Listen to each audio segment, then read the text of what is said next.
Namaskar, I'm Dr. Meenu, and in today's episode, I shall be sharing with you how to disarm toxic people when they trigger you. Before we move ahead, may I request you to please hit like and subscribe button so that the channel reaches out to maximum people and the family keeps growing. Also, I'd like to thank you for helping me reach the first milestone of 1000 subscribers. It's all because of the love that keeps pouring from your side that the channel is growing.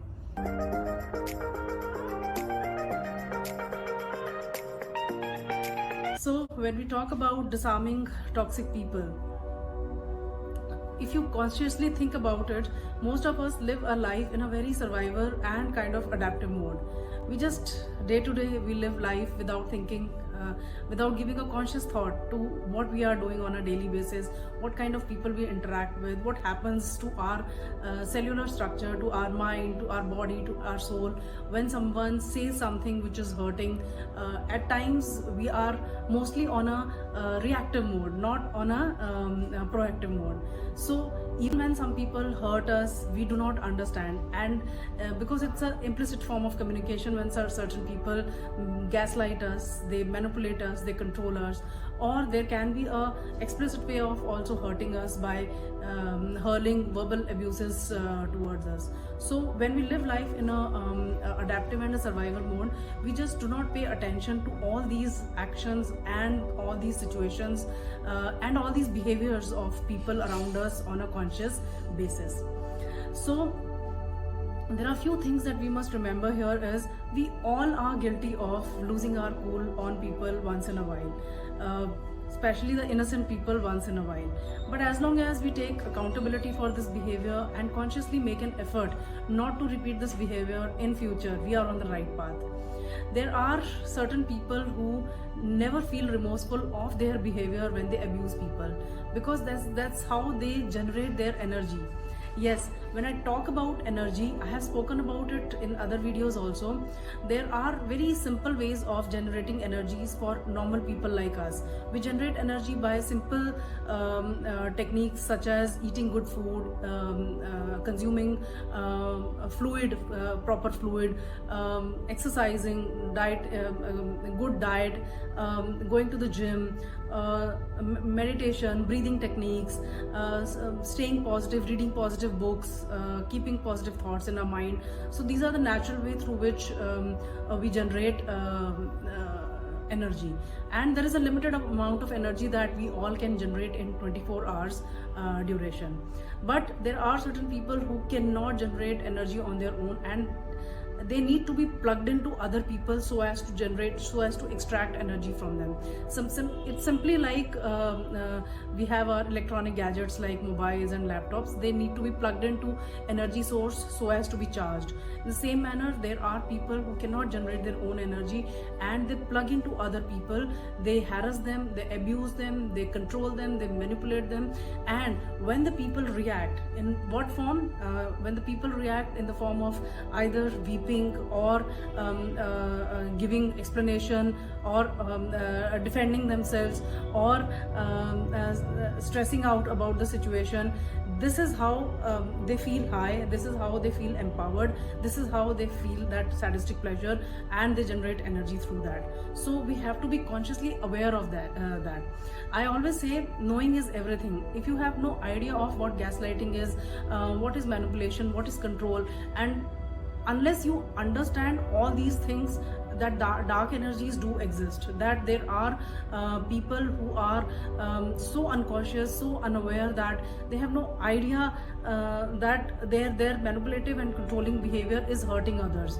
So we have to be aware of this because we need to protect ourselves. And through this episode, that is what I'm trying to do, is making all of us understand that because dark energies are there, we cannot change them, but at least we can protect ourselves, protect our energies, so that in those 24 hours, that energy that we have naturally generated, we can utilize it for personal growth, we can utilize it for professional growth, rather than utilizing it for thinking, overthinking, overanalyzing, getting into negative thought process, gossiping. All those behaviors are something which take us to the low vibrational state, digressing us from the professional and personal growth.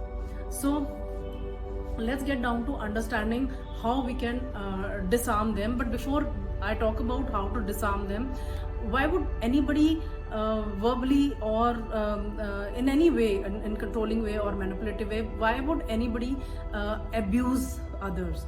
To think of it, I would want you to think of this in 2 points. One is, why would anybody abuse others, and why would anybody take those abuses? So when it comes to understanding as to why anybody would abuse others, understand that I have been again saying this, repeating this in several videos of mine, that there is an internal wound that they are carrying. There are core wounds from childhood that are carrying.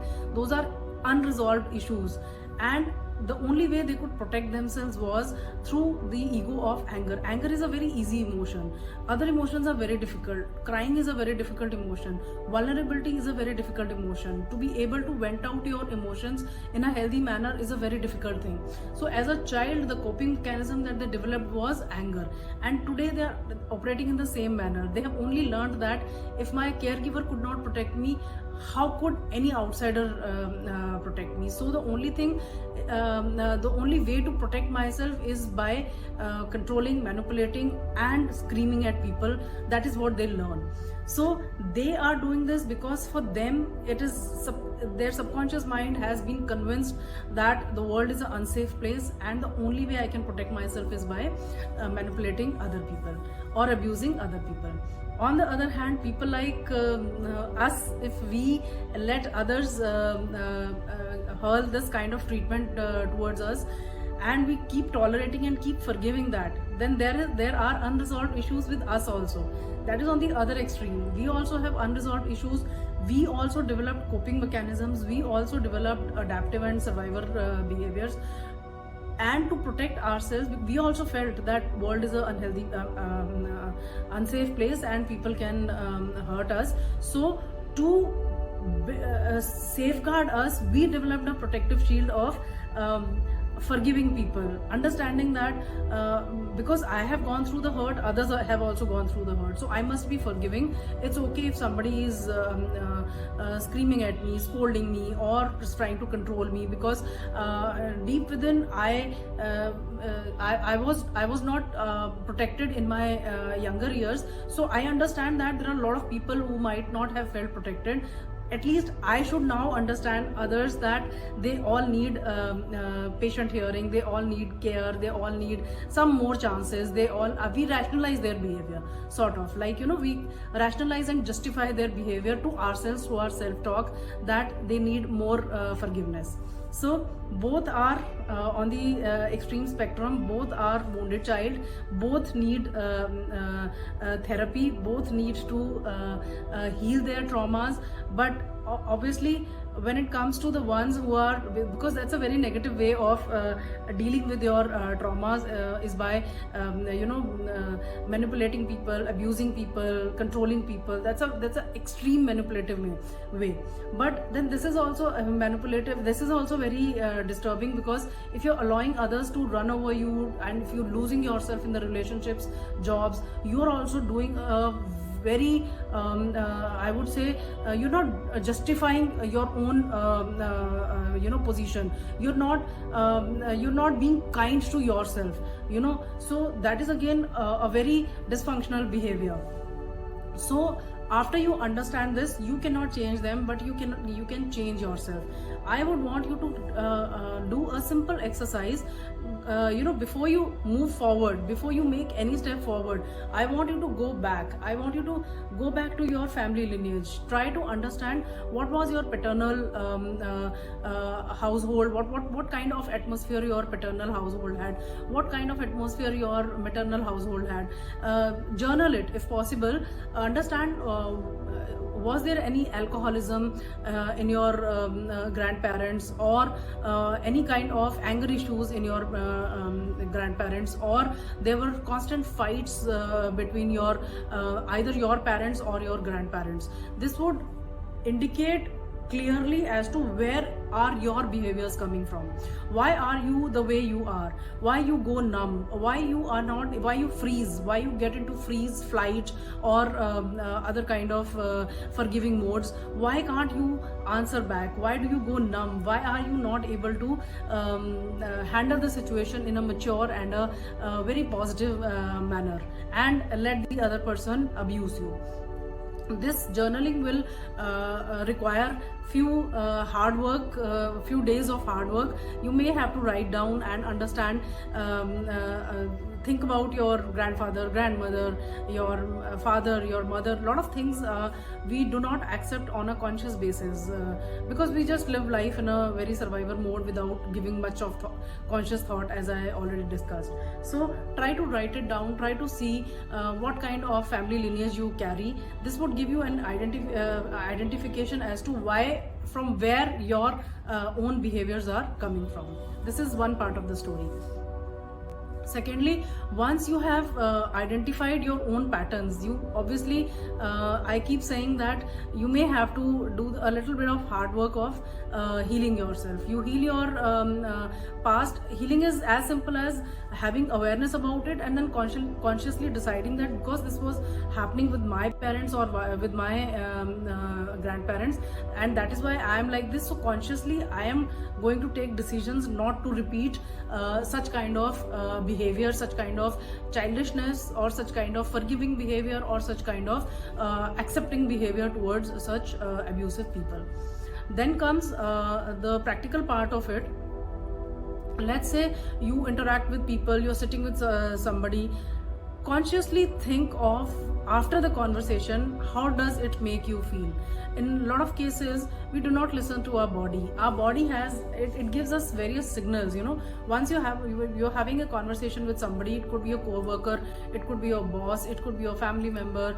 You're having a conversation, and once the conversation is over, you part ways, and either during the conversation or after the conversation, if you give a conscious thought, whether you were having certain kind of butterflies in the stomach, or there's a release of some acid or pumping of the heart, you know, those are the signals that you were feeling uncomfortable. Because a lot of abuse is subtle, a lot of abuse is implicit, you know, making fun of you, ridiculing you, gaslighting you. Those are the things which at a intuitive level you may not understand at that point of time, but consciously when you think about it at a later stage, it will give you an idea that yes, I was being manipulated by this person, and this would further set the tone for further actions.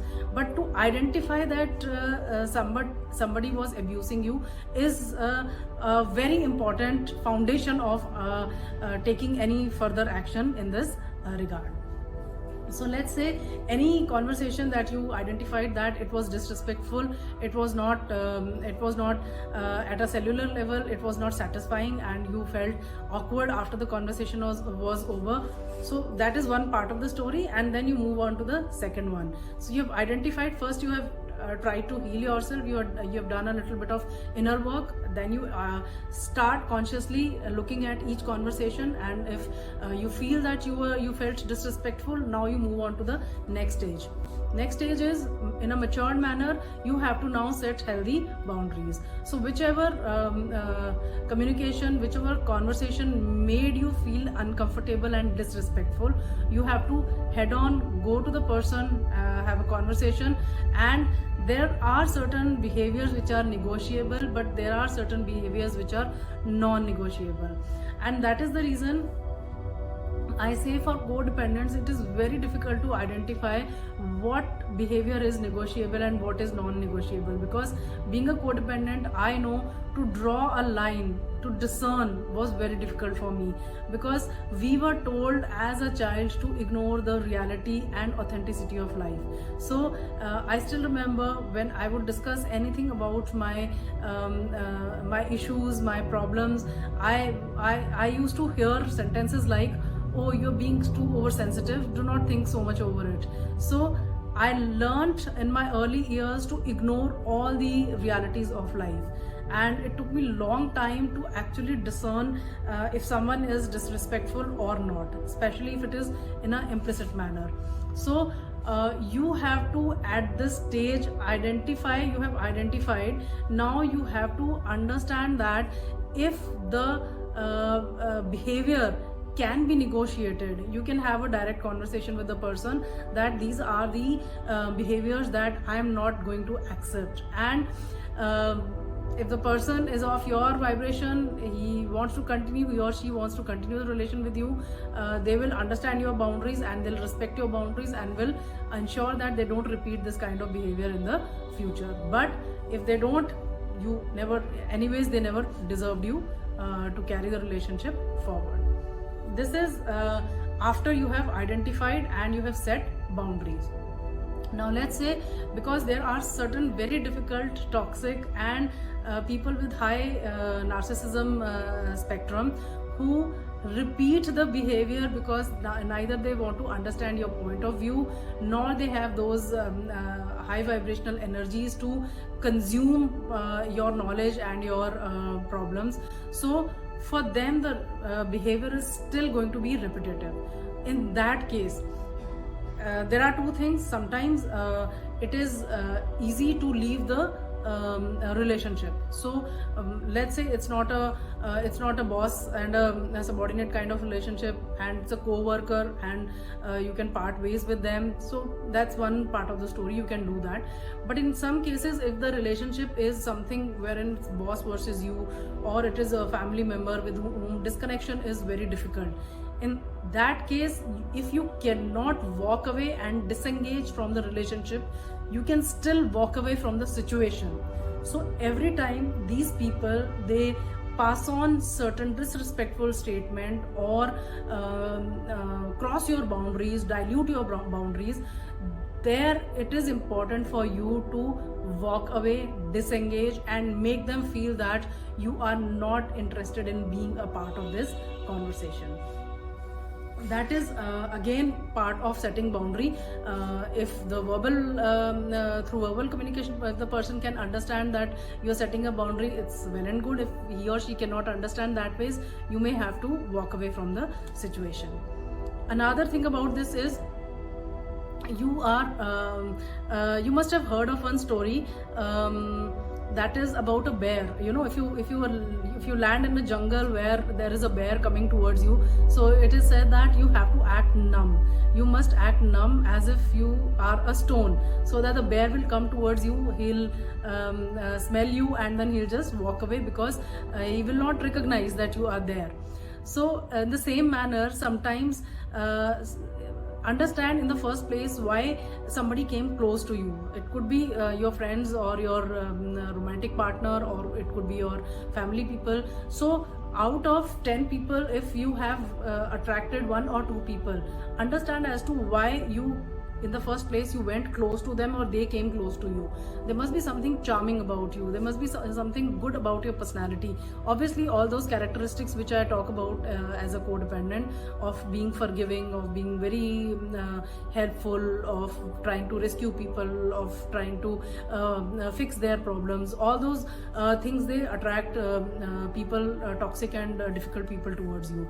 So once you understand that it was my charismatic behavior which attracted these people towards me, and now they have been crossing the boundary, they have been blurring the boundaries. So now is the time, if you consciously think over it, you have to get boring to them. So in the same way as I spoke about this story of bear, you have to pretend to be boring. There's a saying, fake it till you make it.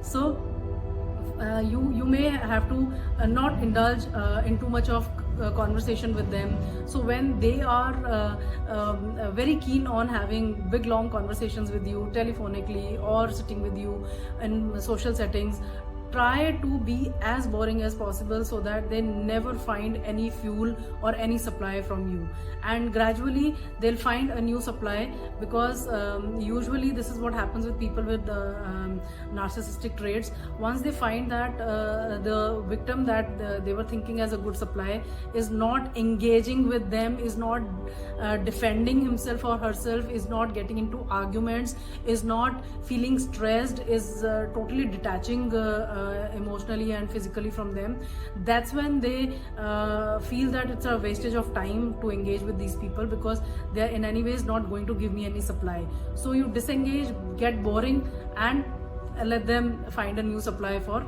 themselves. So as I said, it is very important to understand that there is something called gaslighting, manipulation, controlling, abusive behavior. So only when you are able to discern all this, any other step can be taken. Last but not the least, remember to stay calm.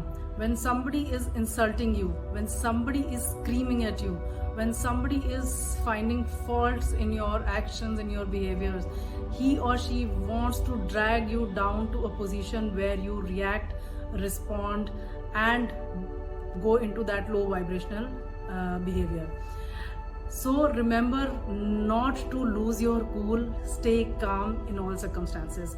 You may use certain statements which I have penned down, which probably can help you disengage in that toxic environment when somebody is insulting you. Something like, I'm sorry, we can't agree on this. I'm sorry if you think that ways. I'm sorry, but I'm not going to engage in this conversation. If you want to talk to me, please be respectful. I can see that you are angry right now. We'll talk later. And just walk away. That is a way to disarm these toxic and difficult people. You have to understand that your energies are extremely precious.